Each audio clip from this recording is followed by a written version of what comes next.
guys, welcome back to my channel. So November 23 exams are around the corner, and in today's video we are going to discuss कि how you all can score 30 on 13 MCQs. तो as you all know, intermediate में 4 subjects में अभी तक लेता हूँ, old scheme में 4 subjects में MCQs आते हैं, 30% MCQs आते हैं और टोटल मार्क्स तो 4 थ्योरी सब्जेक्ट्स में आते हैं बेसिकली. एक तो law, taxation, audit and EISM. तो लॉ में यू हैव 18 मार्क के MCQs for corporate law and 12 mark के MCQs for other laws.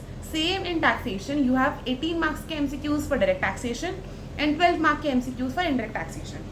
In audit you have 30 marks के MCQs and in EISM you have 15 mark के MCQs for EIS and 15 mark के MCQs for SM. अब देखो ये जो MCQs होते हैं ना बहुत स्कोरिंग होते हैं. सबसे बड़ा प्रो है इनका कि ये नेगेटिव मार्किंग के साथ नहीं आते हैं. मतलब आपका चाहे सही जाए चाहे गलत जाए, इट डजंट मैटर, आपको एक्स्ट्रा मार्क्स कट नहीं होंगे. बट अगर सही जाता है तो आपको 1 मार्क मिलेगा ज़रूर, लेकिन अगर गलत जा रहा है तो आपको मार्क कट नहीं होगा. तो नेगेटिव मार्किंग के बिना आते हैं, they are free of negative marking. तो एक प्रो चीज़ है कि अगर आप तुक्का मार के आते भी हो तो आपका एक्स्ट्रा मार्क कट नहीं होंगे जैसा कि फाउंडेशन के एग्जाम्स में होते थे, क्योंकि उनमें क्या होता था, उनमें नेगेटिव मार्किंग होती थी, बट इसमें नहीं है. तो you can score 30 on 13 MCQs very easily.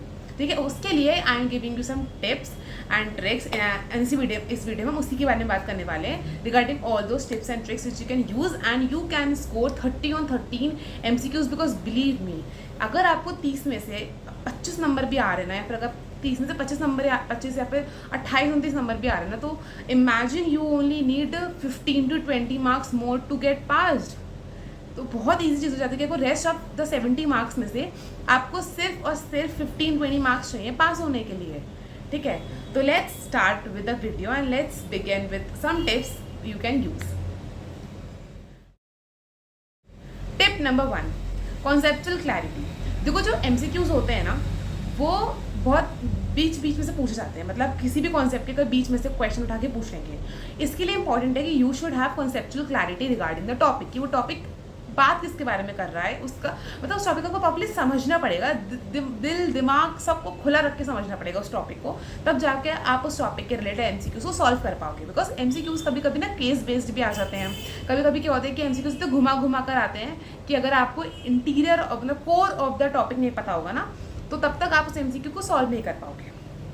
तो फर्स्ट थिंग इज वो कॉन्सेप्चुअली बिल्कुल क्लियर होना पड़ेगा कि वो टॉपिक किस बारे में बात कर रहा है. Okay. Tip number 2, using elimination method. अब देखो कभी कभी क्या होता है ना, अपने MCQ पढ़ा, एकदम से कोई राइट आंसर नहीं आ पाता है. ठीक है, तो क्या करो, रॉन्ग आंसर ढूंढो कि भाई ये तो रॉन्ग आंसर है. और एक बार रॉन्ग आंसर आपको मिल गया ना, उसे क्रॉस कर दो कि भाई ये रॉन्ग आंसर तो हो ही नहीं सकता, वो तो रॉन्ग ही है ना. तो आपको पता है कि ये तो 100% आंसर है ही नहीं इसका, तो उसको पहले क्रॉस कर दो. इसके बाद क्या होगा ना कि आपके पास कम ऑप्शंस बचेंगे जिसमें आपको चूज करना पड़ेगा द राइट आंसर. ठीक है, इसमें आपका एक फायदा हो जाएगा कि आपकी probability of getting the answer right बढ़ जाएगा. अगर आप तुक्का मारते भी हो बचे हुए ऑप्शंस में से, आपकी जो प्रोबेबिलिटी होगी वो बढ़ जाएगी. फॉर एग्जांपल, अगर मैं आपके पास 4 ऑप्शंस थे, अब आपको ये नहीं पता कि राइट आंसर कौन सा है. ठीक है, यू डोंट नो कि यार इसमें से कौन से तो राइट है, मुझे नहीं पता, मुझे नहीं आ रहा क्वेश्चन. ठीक है, बट अगर आपको ये पता है कि यार ये नहीं हो सकता, आप थोड़ा सा सोचो कि यार ये ऑप्शन तो बिल्कुल ही नहीं हो सकता, उसको पूरा क्रॉस मार दो. फिर आपको लगा कि दूसरा ऑप्शन भी नहीं हो सकता, उसे भी क्रॉस मार दो. आपके तो ऑप्शन बचे के पास 2 ऑप्शंस बचे. अब इन दोनों में से कोई ना कोई राइट आंसर होगा. अगर तुक्का मारते भी हो तो आपकी जो प्रोबेबिलिटी होगी of getting the answer right वो 50% हो जाएगी. पहले अगर आप चारों में से तुक्का मारते तो आपकी प्रोबेबिलिटी क्या होती है 25%, बट अब क्या हो जाएगी आपकी probability 50% of getting the answer right. तो ये टिप से क्या होगा ना कि वो आंसर नहीं भी आ रहा होगा तो शायद आपका आंसर सही चला जाएगा बाई एलिमिनेशन मेथड.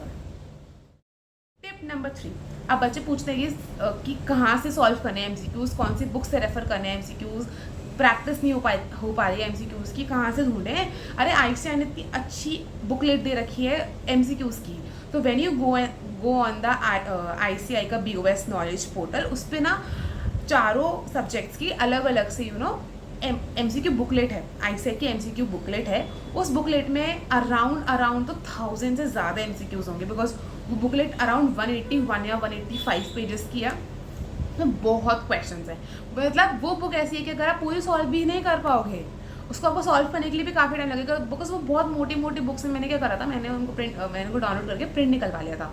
बिकॉज मुझे ना इसे स्क्रीनिंग करने में प्रॉब्लम हो रही थी, तो मैंने सोचा प्रिंट निकलवा लेती हूँ. एंड वो लेजिट से मोटी बुक्स प्रिंट होकर आई थी.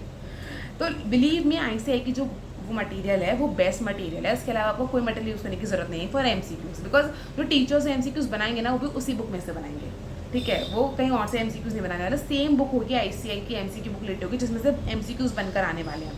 तो don't refer any other book, don't spend your money in buying any MCQ booklet और समथिंग। जो ICI की बुकलेट है वो बेस्ट बुकलेट है, उसमें सारे MCQs कवर होते हैं, सारे तरीके के MCQs कवर हो जाते हैं।